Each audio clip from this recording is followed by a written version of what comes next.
कहानी एक ऐसे कमरे में शुरू होती है जिसकी रोशनी सिर्फ कुछ मोमबत्तियों से होती है। 6 बंधे हुए आदमी बेहोशी से जागते हैं और पाते हैं कि उनके हाथ और पैर पूरी तरह से बंधे हुए हैं। वे हिल नहीं सकते और उनकी आंखें और मुंह भी ढके हुए हैं। इससे वे अपनी स्थिति का अंदाजा लगाने या खुद को बचाने में पूरी तरह से असमर्थ हो जाते हैं। वे बस डर के मारे तड़प सकते हैं। तभी उनके कानों में एक लंबे तेज कदम की आहट सुनाई दी, जिससे उनकी रीढ़ की हड्डी में सिहरन दौड़ गई। सीन कटकर उस रहस्यमयी आदमी पर आता है जिसकी मुस्कान डरावनी है। बिना कुछ कहे उसने एक हाई पावर स्टन गन चालू की और उसे मेटल फ्रेम पर रख दिया, जिससे वे अपनी जगह पर थे। करंट फ्रेम से होते हुए हर आदमी तक पहुंचा। एक पल में सभी को करंट लग गया। उनके सिर में झुनझुनी होने लगी। सिर से पैर तक उन्हें बिजली के झटकों से बहुत तेज दर्द महसूस हुआ। यह तब तक चलता रहा जब तक नकाबपोश आदमी ने संतुष्टि के साथ पॉज बटन नहीं दबा दिया। उसने धीरे धीरे सबके मास्क उतार दिए और कहा कि वे सब बहुत पापी हैं। हर किसी ने दूसरों को जिंदगी भर का सदमा दिया है और इसीलिए उन्हें यहाँ सजा के लिए लाया गया है। लेकिन सब बर्बाद नहीं हुए थे। अगर वे अपने पाप मान लें और पछतावा करें तो वे जिंदा निकल सकते हैं। जैसे ही मास्क वाला आदमी गया, कमरे में तुरंत धुंध छा गई और आधे मिनट के अंदर सब फिर से बेहोश हो गए। पता नहीं कितनी देर बाद ज़्याओ कियांग, जो पहले से बेहतर हालत में था, सबसे पहले उठा। इस समय सबके मुंह से कपड़े हटाए गए, लेकिन उन्होंने पाया कि उनके सिर के दोनों तरफ लोहे की प्लेटें थीं जो उनकी नजर को रोक रही थीं और उनकी गर्दन भी लोहे की जंजीरों से मजबूती से जकड़ी हुई थी। अपने सामने थोड़ी सी नजर के अलावा उसे और कुछ नहीं दिख रहा था। ज़्याओ कियांग ने जोर जोर से चिल्लाया और बाकी लोग भी धीरे धीरे उसी समय जाग गए। जो कुछ जागे हुए थे वे भी लड़ने लगे। बूढ़ी माँ ने जल्दी से उन्हें अपनी एनर्जी बर्बाद न करने की सलाह दी। वह दूसरों के हाथ पैर की हालत के बारे में पूछने लगा, ये देखने के लिए कि क्या वे सब उसकी तरह बंद हैं। लेकिन यह जानने पर कि सभी की स्थिति एक जैसी है, पहले से ही अस्थिर ज़्याओ कियांग शक्तिहीन क्रोध में भड़क उठा और नकाबपोश व्यक्ति को नीच खलनायक कहकर कोसने लगा। अप्रत्याशित रूप से नकाबपोश व्यक्ति बिना किसी हिचकिचाहट के तुरंत उसके सामने आ गया और स्टन गन को ज़्याओ कियांग की गर्दन पर तान दिया, जिससे वह बार बार झटके खा रहा था। बाकी लोग कुछ नहीं करते हुए भी चौंक गए। ऐसा लगता है कि एक विकृत व्यक्ति को भी सामुदायिक भोजन में आनंद आता है। नकाबपोश व्यक्ति ने उनसे कहा कि यदि वे प्रताड़ित नहीं होना चाहते हैं तो उन्हें जल्दी से अपने पापों को स्वीकार कर लेना चाहिए। ज़्याओ मेई ने अचानक अपने कपड़ों की ओर देखा और महसूस किया कि जब उसे उन्हें पहनाया गया था तो विकृत व्यक्ति ने सब कुछ देख लिया होगा। उसने गुस्से में नकाबपोश व्यक्ति को कोसा और उस पर थूक भी उसने मर्डर का प्लान भी बना लिया था और कहा कि अब भी उसका खून करने का इरादा कम नहीं हुआ है। ओल्ड माँ ने जल्दी से कहा कि उसने अपनी पत्नी को धोखा दिया है, ये कहते हुए कि वह उससे प्यार करती है, लेकिन वह दूसरी औरतों को ढूंढने चला गया है। दूसरी ओर लिटिल फ्लावर ने कहा कि वह एक मुफ्तखोर है। उसने कहा कि उसने कभी अपनी माँ का साथ नहीं छोड़ा और 10 साल से उन्हीं के भरोसे जी रही है। ज़्याओ मेई ने अपना दिल कड़ा किया और अपने जुर्म कबूल कर ली। उसने कहा कि 1 हफ्ते पहले उसने अपनी खूबसूरती से एक शादीशुदा टाइकून को बहकाया था, यह कहते हुए कि उसे सिर्फ कुछ पैसे चाहिए थे, और फिर उसने अपनी गलती मान ली।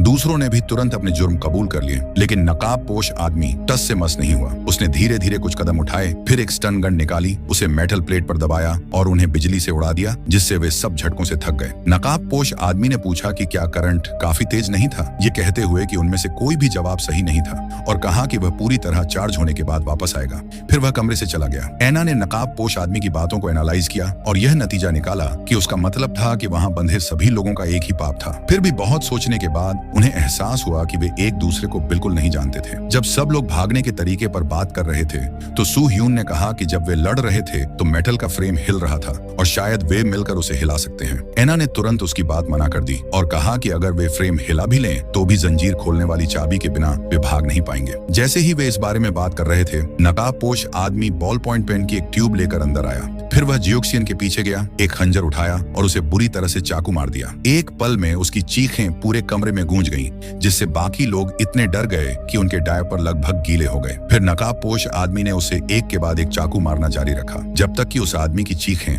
धीमी और धीमी नहीं होती गईं, और जल्द ही उसके पूरे शरीर पर पेन चिपके होने के कारण उसकी सांस पूरी तरह से बंद हो गई। बाकी लोग हिल नहीं पा रहे थे। उन्हें पता ही नहीं था कि उस आदमी को क्या हुआ था और वे इतने डरे हुए थे कि आवाज भी नहीं कर पा रहे थे। फिर कमरे में धुएं का एक कोहरा छाने लगा। जब वे फिर से जागे तो उन्होंने पाया कि उनके दाहिने हाथ की जंजीरें हटा दी गई थीं। अब उनके पास हिलाने के लिए एक और हाथ था। ओल्ड माँ को पता चला कि वे एक डिस्क से बंधे हुए थे और उन्होंने सुझाव दिया कि वे सब उसे घड़ी की दिशा में घुमाएं। लेकिन डिस्क के घूमने के कुछ ही देर बाद ग्रुप ने ज़्याओ मेई की चीख सुनी। ऐसा लगा कि उसने कुछ डरावना देखा है, लेकिन भागना उनकी प्राथमिकता थी। वे किसी और चीज की चिंता नहीं कर सकते थे और डिस्क को पकड़े रहे। जब जियाओ कियांग जियाओ मेई की जगह पर पहुंचा तो उसके चेहरे का भाव अचानक बदल गया। जमीन पर एक इंसान की उंगली पड़ी थी जिसमें एक बॉल पॉइंट पेन फंसा हुआ था। यह देखकर जियाओ कियांग ने तुरंत पेन निकाला और अपनी पीठ के पीछे छिपा लिया ताकि जब नकाबपोश आदमी अंदर आए तो उस पर हमला कर सके। थोड़ी देर बाद नकाबपोश आदमी अंदर आया। मौका पाकर उसने उस आदमी की गर्दन पर पेन से वार कर दिया। नकाबपोश आदमी बचने के लिए मुड़ा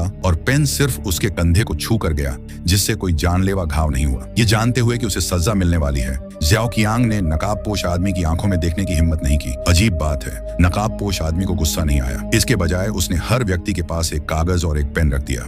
उन्होंने कहा कि अगर कोई अपने पाप कबूल करना चाहता है लेकिन जोर से बोलने की हिम्मत नहीं करता तो वे अपने अपराध कागज पर लिख सकते हैं। अब उन आदमियों को आखिरकार समझ में आया कि उनके दाहिने हाथ क्यों खोले गए थे। यह देखकर कि उस आदमी का बदला लेने का इरादा ज्यादा नहीं था, जियाओ हुआ ने जल्दी से उसके माता पिता से संपर्क करने की पेशकश की, अगर उन्हें सिर्फ पैसे चाहिए, और एक बड़ी फिरौती का वादा किया। यह सुनकर जियाओ मेई ने कहा कि अगर वे उसे छोड़ सकते हैं तो वह न केवल उन्हें पैसे देगी बल्कि अपना शरीर भी देगी और वे उसके साथ जो चाहें कर सकते हैं। हालांकि नकाबपोश आदमी न तो पैसे के पीछे था और न ही जवाब मिलते ही वह उन्हें अपने आप छोड़ देगा। यह देखकर कि वे लोग अभी भी मोलभाव करने की कोशिश कर रहे थे, नकाबपोश आदमी ने उन्हें फिर से झटका देने के लिए स्टन गन का इस्तेमाल किया। फिर नींद की गैस छोड़ी और पूछताछ का अगला दौर शुरू किया। पता नहीं कितने समय बाद शोरगुल से सब जाग गए।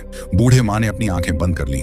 उसने फुसफुसाकर कहा कि हिलना डुलना नहीं, क्योंकि जब भी वे जागते नकाबपोश आदमी उनसे पूछताछ करने के लिए कमरे में घुस जाता। इसीलिए ओल्ड माँ की सलाह पर उन्होंने समय बचाने के लिए सोने का नाटक करना जारी रखा ताकि कमरे के शोर का इस्तेमाल करके भागने के प्लान पर बात कर सकें। जब सब सोच विचार कर रहे थे, जियाओ मेई ने देखा कि उसके बगल में खून टपक रहा है। उसे तुरंत एहसास हुआ कि कुछ गड़बड़ है, क्योंकि जियाओ हुआ ने उनकी बातचीत के दौरान एक भी शब्द नहीं कहा था। उसने कुछ फुसफुसाया और सच में सीन बदल गया और जियाओ हुआ अब 2 बड़े मेगाफोन पहने हुए था और वह दूसरा व्यक्ति बन गया जिसका फैसला किया गया। तभी नकाबपोश आदमी फिर से अंदर आया और तनाव भरे माहौल में लाश को बाहर खींचने की तैयारी कर रहा था। ओल्ड माँ ने यह सब साफ साफ देखा। मौत की घंटी की दुख भरी आवाज ने उस आदमी को सच में डरा दिया था। बाकी लोग हालांकि देख नहीं सकते थे, मोटे तौर पर जानते थे कि जियाओ हुआ का मर्डर हो गया है। अब जिस कमरे में पहले 6 लोग रहते थे वह घटकर 4 रह गया था। अगले ट्रायल में कौन बचेगा और कौन मरेगा यह पता नहीं था। 2 लोगों की मौत ने जियाओ मेई को पूरी तरह तोड़ दिया। उसने नकाबपोश आदमी से पूछा कि उसने ऐसा क्यों किया और नकाबपोश आदमी के जवाब ने सबको हैरान कर दिया। ओल्ड माँ ने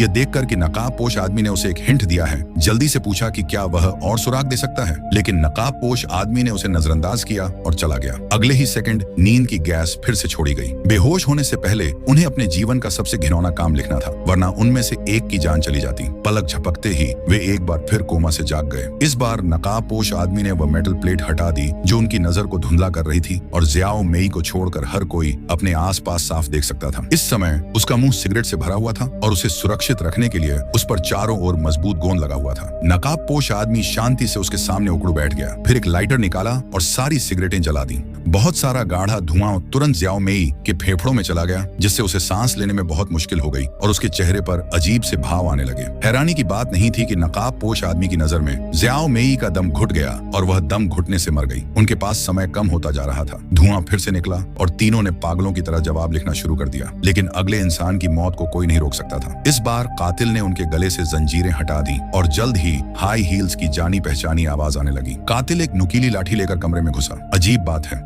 हर बार जुर्म करने के लिए उसके औजार अलग अलग होते थे, जैसे सब कुछ पहले से प्लान किया गया हो और हर औजार एक खास तरह के शिकार के लिए हो।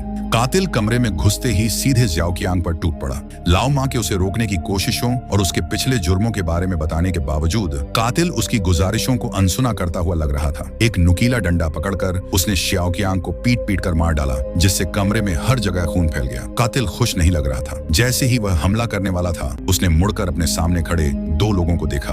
उसका शरीर अचानक लड़खड़ा गया और वह जमीन पर गिरकर मर गया। बूढ़े माँ ने ध्यान से अपने पैर से मास्क को चेक किया। यह पक्का करने के बाद कि कातिल मर चुका है, उसने उसे उतार दिया तो पता चला कि जिस कातिल ने उनकी जान ली थी वह तो बस एक कठपुतली था। कातिल का मुंह एक पर्दे से ढका हुआ था और उसके चेहरे के नीचे एक तस्वीर छिपी हुई थी, लेकिन ध्यान से देखने पर तस्वीर में कोई जानकारी नहीं थी। उसी पल बूढ़े माँ ने कातिल का चेहरा देखा और अचानक महसूस किया कि कुछ गड़बड़ है। यह व्यक्ति असल में उसका जूनियर हाई स्कूल का क्लासमेट था।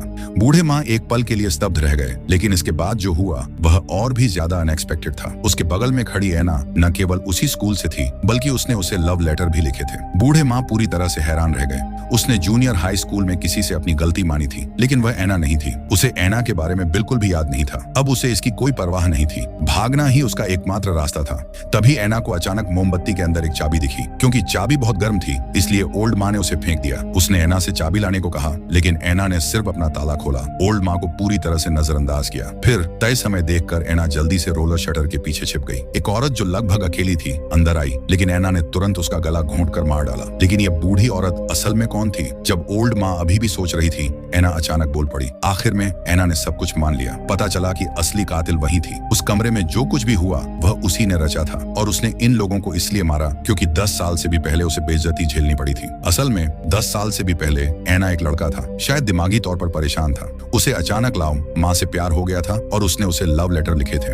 उसकी होमोसेक्सुअलिटी को देखते हुए लाओ माँ पक्का राजी नहीं होता। जब ऐना ने लाओ माँ को बताया कि उसकी पहले से ही एक गर्लफ्रेंड थी, अगले ही दिन ऐना ने देखा कि लाओ माँ ने उसे रिजेक्ट कर दिया। और फिर हैरानी की बात है, अपनी ही गर्लफ्रेंड के साथ उसका अफेयर चल रहा था। ऐना जिसने अचानक अपने 2 लवर्स खो दिए थे, उसका फायदा उसके होमरूम टीचर ने उठाया, जिसने फिर उसके साथ मारपीट की। ये चौंकाने वाली घटना एक पल में पूरे स्कूल में फैल गई। जब टीचर ने उसके साथ मारपीट की तो उसने ऐना का गला घोंट दिया था, इसलिए ऐना ने उसे मार डाला। बाकी सब बदमाश थे। स्कूल के दिनों में जुक्सियन उससे प्रोटेक्शन मनी मांगता था। अगर वह पैसे नहीं देता तो उसे पेंसिल से मार देता था, इसलिए जुक्सियन की पेंसिल के घाव से मौत हो गई। जियाओ हुआ ने स्कूल में ऐना की शर्मनाक घटनाओं के बारे में अफवाहें फैला दी, जिससे उसका कोई दोस्त नहीं रहा। इसलिए जियाओ हुआ की लाउडस्पीकर के घाव से मौत हो गई। जियाओ बेन स्कूल में एक बदमाश था, हमेशा ऐना को सिगरेट पीने के लिए मजबूर करता था, जिससे आखिरकार उसे स्कूल से निकाल दिया गया। इसलिए जियाओ बेन की सिगरेट से मौत हो गई। जियाओ कियांग स्कूल में एक बदमाश भी था, जो हर रविवार को बिना किसी वजह के ऐना को पीटता था। इसीलिए उसे स्पाइक वाले डंडे से पीट कर मार डाला गया। जहां तक उस तथाकथित कातिल की बात है, उसे स्कूल में हमेशा ऐना की सीट पर गोंद लगाना पसंद था, इसलिए ऐना ने उसका मुंह बंद करने के लिए गोंद का इस्तेमाल किया। जहां तक नकली कातिल के ऐना के साथ इतना अच्छा सहयोग करने की बात है, तो यह सब इसलिए था क्योंकि ऐना हर बार जब वे बेहोश होते थे तो पर्दे के पीछे सब कुछ करती थी। नौकरी से निकाले जाने के बाद ऐना ने एक नकली नाम से रहना चुना, प्लास्टिक सर्जरी पर बहुत पैसा खर्च किया, यहाँ तक कि अपना रूप भी एक औरत जैसा बना लिया। इस तरह अपने बदले की तैयारी की। सच्चाई जानने पर ओल्ड माँ ने बहुत माफी मांगी, लेकिन बहुत देर हो चुकी थी। ये दर्दनाक यादें ऐना को जिंदगी भर परेशान करती रहेंगी। फिर ऐना ने स्टन गन चालू की और अपने सामने ओल्ड माँ की तकलीफ देखी। ये एक ऐसा पल था जिसका उसने इतने लंबे समय से इंतजार किया था। अब उसने आखिरकार अपना बदला ले लिया था।